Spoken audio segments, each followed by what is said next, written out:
here, man, and hook up with these old timers, man. They whooping on me. Yeah, they whooping on the brother, man. Trying to get me back in shape. 12-year-old Rocky Patel. Actually, I'm sorry. 16-year-old Rocky Patel. Silly me. My brand new cigar hangout in Westwood, right near UCLA. The place I was going to, we had a little issue, so I found a new place to hang my hat. I'm all up for new scenery, new details, new experiences, and I found a far better place to go.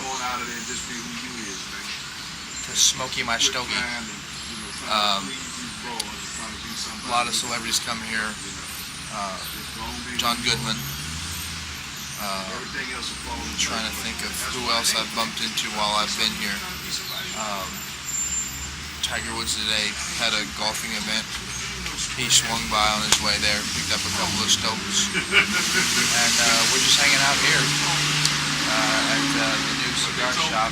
Don't really even know the name of it. I walked in, guy gave me a 10-year-old Rocky Patel, recognized me, said here, have a smoke, and I'm sitting on his front porch. We're right up the street from the premiere of One Night with the King, which is not about my one-night stand, in case you were wondering, or Elvis, or it's not about the little boy and Michael Jackson either.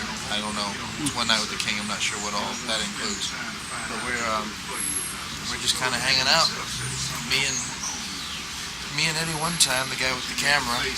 The guy bringing you all the pictures, all the shots, all the love, having a good time. We're gonna go see The Departed, and just kicking it here in Westwood. If I can find my lighter, I'll light this thing up. We had a bunch of cookies. I like the cookies. Cookies were good. So yeah, that's what we're doing here. Just chilling, chillaxing, kicking it. However the hell you talk. 16-year-old? Huh? Cigar? She told me she was 18. Not her, the cigar. The cigar. Yes, it's 16-year-old Rocky Patel, aged, vintaged. Yeah, pretty much. Pretty much. So, you know, we're just hanging out. Somewhere in our daily activity, if it ain't for 10 minutes or 15. It's a mouthful, which is also what the 16-year-old said.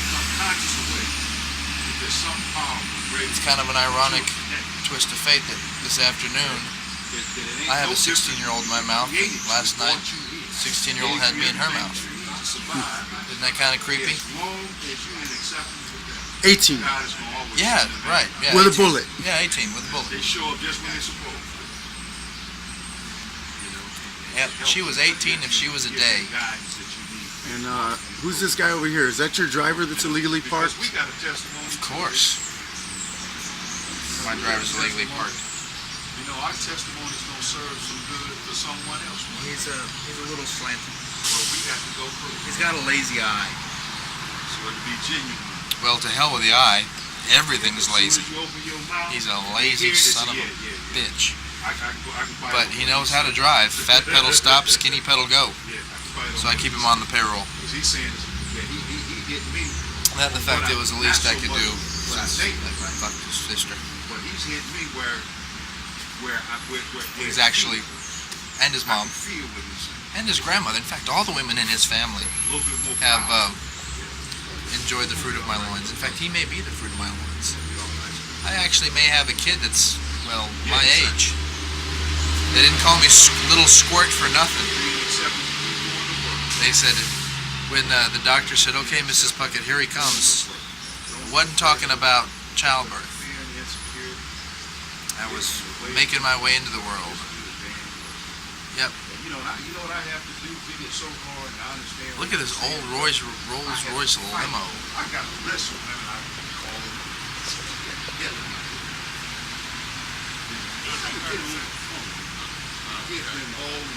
Different things, some narrative, and don't even have Is that Lou Gossett Jr. directing Traffic? I wonder what he's been up to these days. He looks good. He got fat and filled out all the wrinkles. Now, if they want to pop on that, And I have no idea who this old guy is that got out of this limo. I think it's the kid from the Munsters. Or something. Anyway.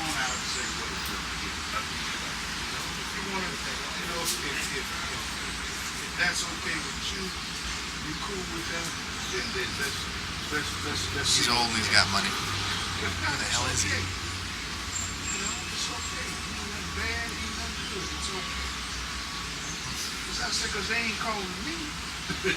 So, yeah, we're hanging out, having a couple cigars, relaxing, watching the sun go down. They ain't calling me. Yeah. They ain't calling me to find out what's I'm not going to tell you whose son, and I'm not going to tell you who he's going down on, but we're watching the sun go down. Oh, that's what I was talking about, my bad. I wish I had something interesting to say, but it's my day off, and I don't give a fuck. You sorry sap sitting at home working your $9 an hour bullshit job, wishing you could be a celebrity. How about you take some chances? How about you roll the dice? How about you take a risk? Quit sitting around watching other people like me smoke cigars all day. You want to watch movies, you want to watch entertainment, you want to watch something, that's fine.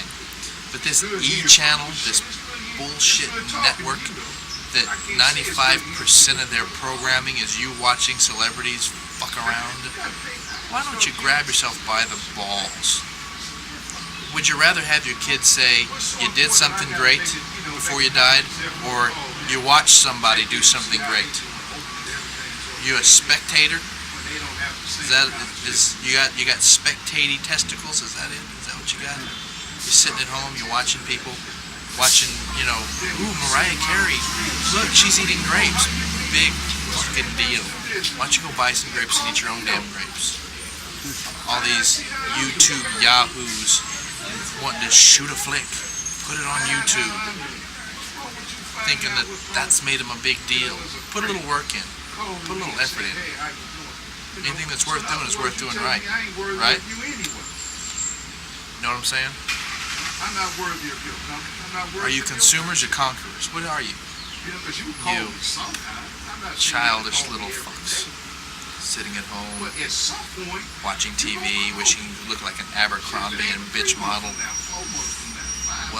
Wanna wear your Gap khaki jeans and zone out the entire big beautiful world with your little fucking iPod, your little white little box of tunes, so you don't have to listen to anybody's conversations, you don't have to hear anybody, you don't have to hear the world you're living in, you just block it out, zone out, and wish for something great.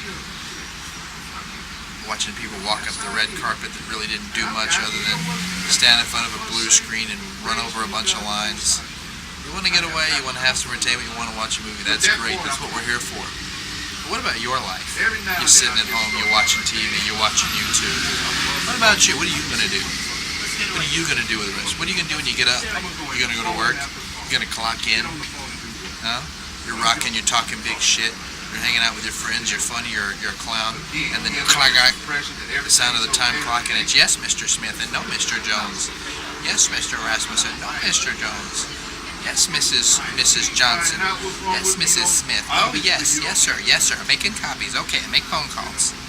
How about you take some chances? How about that guy that keeps coming around, running his hand on your ass, talking some crazy shit? Hey, are you the secretary? Why don't you go kick him in the nuts? Your boss that's pawning shit off on you while they take the day off and go play golf and then take the credit for your ideas. How about you, slash his tires and so he can't get to work, and then feed a cat X-Lax and put that cat in that same car? How about you do something a little radical, shake up your life? Start small. I know us Americans, we do something like put on the left shoe and we normally put on the right, and we think we've made a big revolution. So start small. Get up on the wrong side of the bed. Is there a right and wrong side of the bed to get out of? I don't know. Wash your nuts first instead of your face. Do something different. Do something original. Do something creative. Shake things up a little bit. How about, hey, here's an idea. How about taking different ways to work? Going one way, going another way. How about you park your car? I know, I rode the bus for a long time. It sucks. But how about you park your car, you get on a bus, and you see how the rest of society lives. You see the world. You see the rich, the old, the poor, the young, the crazy, the crackheads. You drive by and you just sit there and you stare at your city. And you say, oh, this big, beautiful, urban, metropolitan area that I live in. Ride the bus a while and see how big and beautiful it is. Go to Beverly Hills or some rich, swanky place and stand outside some designer shop where everybody sips $20 bottles of water that they refill in the sinks and caviar that's nothing more than mashed up refried beans. Why don't you go there and see how these people are really doing it? Oh yes, all the security guards are wearing Versace suits and they've got handguns, but they're riding a Pinto on the way home. And there's people panhandling outside of some of the swankier places to be. How about you get a little real with your life? Do something different. Shake something up. Why don't you go, here's a thought, go shoplift something for a homeless guy. How about that? Some guy says, hey, I'm hungry. Go shoplift something and then give it to him. See if two wrongs do make a right. Try something different. Try something original. Shake something up. Spend some money. The economy's in the toilet because nobody spends any fucking money. Shake things up. Quit being such pussies. Or not. Maybe you can just sit here and watch me smoke a 16-year-old $30 cigar. Because you are either too chicken shit, or too broke, or too whatever, to come down here and get a $30 cigar and smoke it with me. That's right. Sit there. Call me a fuck. This guy's an idiot. Pass the corn chips. I'm not trying to sound mean or cold, but that's where it is, man. That's where it is. That's what